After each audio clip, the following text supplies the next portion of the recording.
Magandang umaga, Ka-Ferrerian. Magandang umaga, FNC. Kami ang inyong katandem ngayong araw. Ako si Roger Primero. At ako naman si Angelita Rosas. Nandito tayo ngayon kasama ang ating mga kaguruan upang ipagdiwang ang World Teachers Day para bigyang pagpugay ang kanilang sakripisyo para sa ating mga mag-aaral. Nagsasagawa ng programa sa pangunguna ng Supreme Student Learners Government o SSLG sa ilalim ng kanilang Pangulo na si Angela Nicole Barquilla, kung saan ay naghanda ng mga palaro at iba pang gawain. Katulad ng pagbibigay ng mga surprise gifts sa pamamagitan ng raffle draw. Ang mga regalo na ito ay mula sa donasyon ng SSLG, Admin at LGU Gen 3 para mabigyang aliw ang ating mga kaguruan. At muli, kami ang inyong kasama ngayong araw. At ako naman, si Ron. Pero magandang umaga, maraming salamat. Daw. Anong mas gusto niyo? Maliit o malaki? Ano ba mas gusto niyo? Malaki daw.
Pipila na rin ako dito. Pila ka na, sir. Para Oo nga. magkakayat ka. Baka maubusan.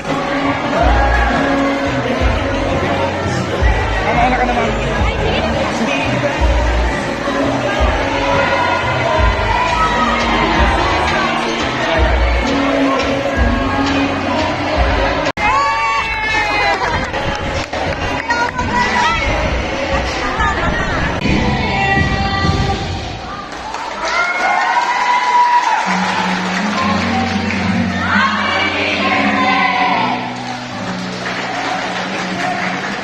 Well,